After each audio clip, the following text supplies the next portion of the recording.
전날 추천픽 공개해드리며 수익이 발생될 수 있도록 최선을 다하겠습니다. 또한 최종 분석픽은 가족방에서 무료로 공유합니다. 참여를 원하시는 분은 카카오톡 또는 텔레그램을 통하여 연락 주시길 바랍니다. 스포츠 분석 토작가 지로나, 바르셀로나, 발렌시아로 이어지는 어려운 일정에서 얼마나 많은 승점을 확보하느냐가 중요할 것으로 보입니다. 지로나는 바르셀로나가 추구하는 축구를 똑같이 하는 팀입니다. 일단 4-3-3을 베이스로 하는 포메이션을 주로 사용하는데 강팀을 만났을 때는 두 줄 수비를 구축하기 쉬운 4-1 양상으로 전환하는 것 정도. 다만 서로가 같은 축구를 구사하는 더 높은 전력의 팀을 만났을 때는 상당히 부진했던 편으로 레알 마드리드와 1-1로 무승부를 거둔 경기를 제외하면 6위 이상의 팀을 상대로는 모두 졌다. 현재로서는 상대의 주포인 레반도프스키가 결장하는 것을 이용해 지난 경기처럼 4-1-4-1로 나서면서 수비를 단단히 하는 것을 목표로 삼는 것이 좋을 것으로 보입니다. 바르셀로나, 지로나도 어느 정도 전방과 중원에서 압박 강도가 있는 편이기에 바르셀로나의 경기력이 100%는 아닐 가능성이 높다. 물론 상대가 거칠게 나오더라도 클래스를 발휘하면서 점유율 면에서는 상대를 압도하는 모습을 보여주고 있습니다는 점은 긍정적인 부분. 다만 방점을 찍어줄 레반도프스키가 리그에서는 여전히 출전 불가능 상태라는 점이 상당히 뼈아픈데 이미 헤타페전에서 레반도프스키의 대체자로 나선 안수 파티는 찬스를 거의 살리지 못하는 모습을 보여주었습니다. 코멘트 바르셀로나의 승리를 점치겠습니다. 두 팀이 서로 비슷한 축구를 구사하고 있는데 이 경우에는 상대적으로 체급이 더 좋은 바르셀로나가 유리한 고지를 잡을 수 있을 것. 물론 바르셀로나가 압박을 강하게 거는 팀에게는 약했고 레반도프스키가 결장하는 경기에서의 공백을 지난 리그 경기에서 뼈저리게 느꼈기 때문에 바르셀로나가 내용에 비해 공격 성과가 크지 않을 수는 있습니다. 언더 가능성이 더 높아 보이는 매치다. 추천 배팅 바르셀로나 승 2.5 언더. 아인트호벤 공격진은 학포 이탈 이후 기복이 심해진 모습인데 틸과 시몬스 등 훌륭한 기량을 보여주는 선수가 많기는 하지만 리그에서만 21개의 공격 포인트를 기록하고 떠난 선수의 공백이 아주 크지 않다고 하면 거짓말. 유일하게 남은 자원인 루크 대용도 부상에 시달리고 있어 당장 최전방 자원을 누구로 세워야 할지 고민일 것. 틸과 시몬스가 최전방 공격수로 뛴 경험이 없지는 않은데 이 두 선수 모두 정통 스트라이커라기보다는 이선 성향이 강한 타입입니다. 고어헤드, 롱볼 위주의 보수적인 역습 운영이 주가 될 것으로 보입니다. 고어헤드가 무패 행진을 꽤 길게 이어오기는 했지만 매 경기를 실리적으로 운영하는 경우가 잦았고 PSV와도 중원 싸움에서 맞불을 놓을 만큼 전력이 올라온 팀은 아니다. 그래도 아데카네 등 공격진의 효율이 상당히 좋은 편이고 앞서 언급한 대로 아인트호벤도 실리적인 운영을 하는 팀에게는 약점을 어느 정도 드러낸 바 있어 무기력한 모습으로 일관하지는 않을 듯. 다만 실리적인 운영을 하고 있음에도 실점 수치는 나쁜 편. 코멘트 아인트호벤의 승리를 점치겠습니다. 고어헤드가 올 시즌 상위 전력을 상대로는 수비가 무너지면서 약세인 모습을 보여준 바 있는 상태. 지난 경기에서도 강호 알크마르에게 4골을 허용하면서 전력 차이가 아직까지는 크다는 것만 입증하고 말았습니다. 물론 아인트호벤도 학포 이후에 공격 기복이 심해진 상황이고 실리적인 운영을 추구하는 팀에게는 실점이 제법 나오는 양상을 보인 바 있는 상태. 핸디캡보다는 오버를 겸하는 것이 좋은 선택이 될 것입니다. 추천 배팅 아인트호벤 승 2.5 오버. 크레모넷의 컵대회에서는 나폴리를 승부차기 끝에 잡아내는 등 경기력이 꽤 올라오는 기세를 보이고 있기는 합니다. 올 시즌 리그에서 가장 좋지 못한 공격 효율을 가진 팀 중 하나였으나 최근 3경기에서는 모두 득점이 나오는 등 공격력이 살아나는 모습이 나오고 있는 것은 긍정적으로 볼 수 있을 듯합니다. 애초에 하위 전력이지만 꽤 상대 진영에서 보내는 빈도가 많아 나름 공격적으로 나서는 팀님을 간과해서는 안 될 것. 후술하겠지만 인테르의 라인이 항상 높게 형성되는 경우가 많아 이번 경기에서도 한 골 정도의 득점 성과는 기대를 해봐도 좋을 것으로 보이기는 합니다. 인테르 수비와 중원에 큰 구멍이 뚫렸다. 슈크리니아르는 직전 경기에서 퇴장을 당했고 바렐라도 카드 징계로 이번 경기 결장이 확정된 상태. 오나나 골키퍼의 빌드업 능력을 극대화시키기 위해 라인을 높게 올리는 양상이 많다는 점까지 고려합니다면 인텔의 수비력에 문제가 생길 가능성도 충분히 염두에 두는 편이 나아 보입니다. 그나마 수비에는 데브라이, 바스토니가 있어 전력 손실이 아주 크다고 하기까지는 어려우나 넓은 활동 범위와 체력으로 공격에 물꼬를 트는 바렐라의 이탈은 상당한 공백이다. 코멘트 크레모네세의 수비적인 약점을 감안하면 인테르가 승리할 가능성이 높기는 합니다. 다만 수비와 중원에서 핵심 선수들이 이탈하는 상황이고 특히 바렐라의 공백이 꽤 클 수 있음을 감안하면 인테르가 상당히 고전할 수 있는 상황이라고 볼 수 있을 것. 크레모네세가 의외로 공격적으로 상대 진영을 넘나드는 것도 감안합니다면 다득점 양상도 충분히 고려해 볼 수 있을 것입니다. 추천 배팅 인테르 승 2.5 오버. 세비야, 일단 지난 경기에서는 선발 라인업을 대거 후보 선수들로 구성했기 때문에 체력적인 부담 자체는 크지 않습니다. 엔네시리가 지난 경기에서 94분에 극적인 동점골을 넣었습니다는 소식도 나름 긍정적인 대목. 다만 여전히 엔네시리는 리그에서 공격 포인트가 하나도 없고 최근 세비야가 리그에서 넣은 2골을 모두 기록한 라키티치는 지난 경기에서 풀타임을 소화하면서 체력적인 부담이 상당히 클 것으로 보입니다. 물론 상대팀인 엘체의 박스안 수비가 좋지 못합니다는 점을 감안하면 세비야가 성과를 낼 가능성이 더 높다고 보는 편이 낫다. 엘체, 여전히 리그에서 승리가 없어 강등권 탈출은 요원해 보이는 것이 사실입니다. 세비야가 올 시즌 성적은 최악 수준으로 이어지고 있지만 세비야도 엘체 입장에서 만만한 상대는 아니다. 최근 4경기에서 멀티 실점이 없기는 하지만 그렇다고 무실점을 기록한 경기도 없었습니다. 앞서 언급한 대로 박스안 수비가 문제가 되면서 실점을 허용하는 경우가 잦은데 지난 경기에서도 박스안에서 상대 최다 득점자에게 헤더를 내준 것이 실점으로 이어지고 말았습니다. 코멘트 세비야가 우세할 것입니다. 공격진의 성과가 매우 좋지 못합니다는 점은 감안해야 하나 엘체가 기본적으로 수비가 매우 좋지 못한 팀임을 감안하면 공격적으로 어느 정도 성과가 나오기는 할 것.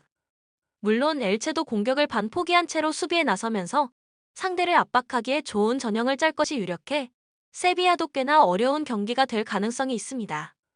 언더를 1순위로 삼는 것도 좋다. 추천 배팅 세비야 승 2.5 언더. 바이언 경기력이 매우 답답한 모습.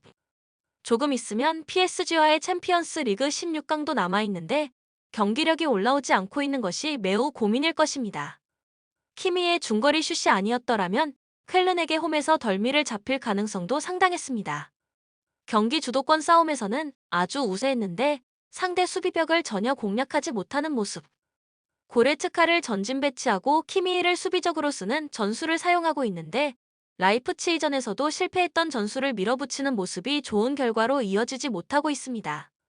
프랑크푸르트, 무아니의 영입으로 공격진이 강화된 것이 상당히 크다. 사실 지난 경기에서도 점유율은 잡았지만 상대 수비에 막혀 기대 득점은 0.18골에 그쳤는데 그 와중에도 무아니가 골을 넣으면서 오히려 기선을 제압하는 모습을 보여준 것. 지난 시즌에는 보레가 압박 원툴의 역할만 해주면서 측면에 배치된 코스티치에게 공격을 대부분 의존했습니다는 것과 비교하면 확실히 중앙에서의 힘이 더 괜찮아진 상황입니다. 다만 바이언과의 전력 차이는 아직 있는 상황이라 라인을 상당히 내리고 수비에 전념할 가능성이 높다.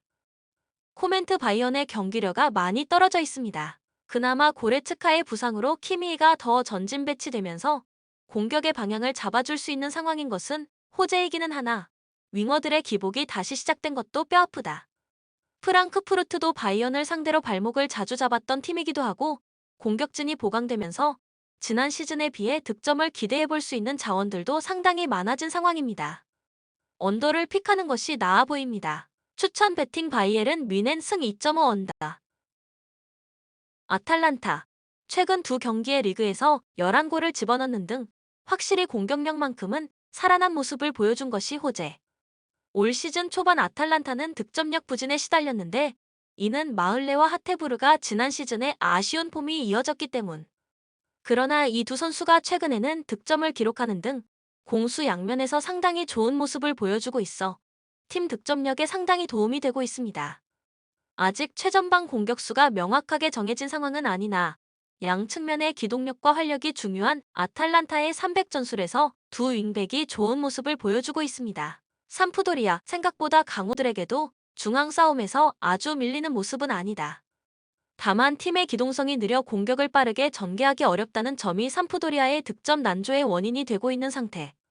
상대의 수비 라인이 구축될 때까지 시간을 많이 주고 있어 공을 가지고 있는 시간은 길지만 효과적인 공격으로 이어지는 상황은 아니다.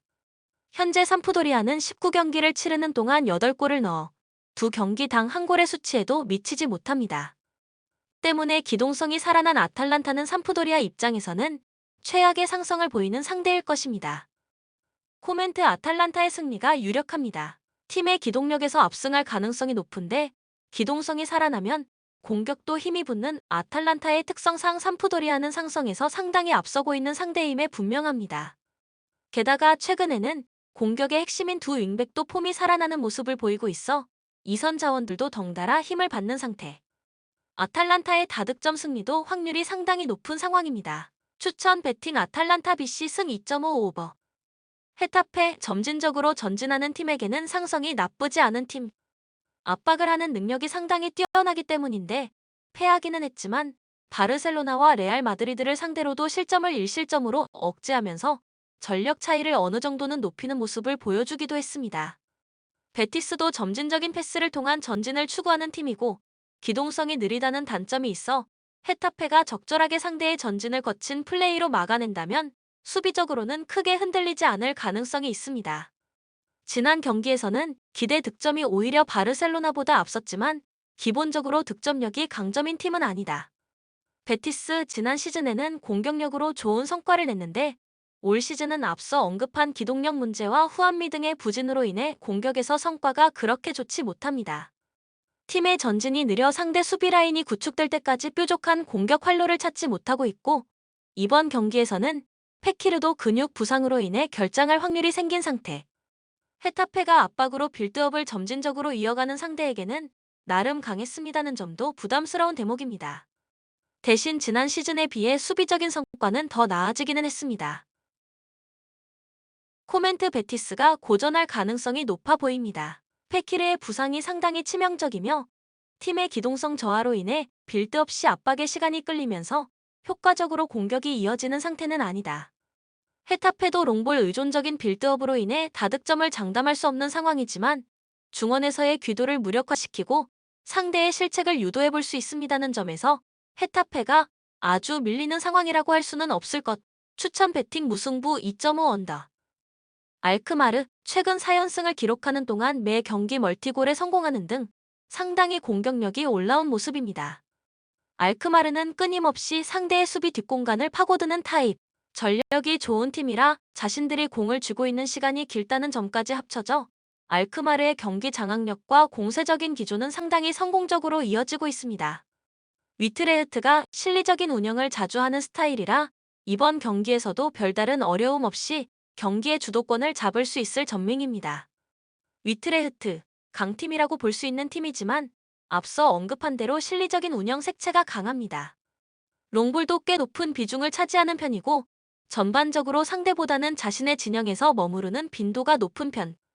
다만 페에노르트와 알크마르 등 라인을 높인 팀을 상대로 실리적인 운영으로 밀리지 않는 득점력을 보여주는 등 효과적으로 최상위권 레벨의 팀들을 공략할 수 있는 방식이 있습니다는 것을 증명했습니다.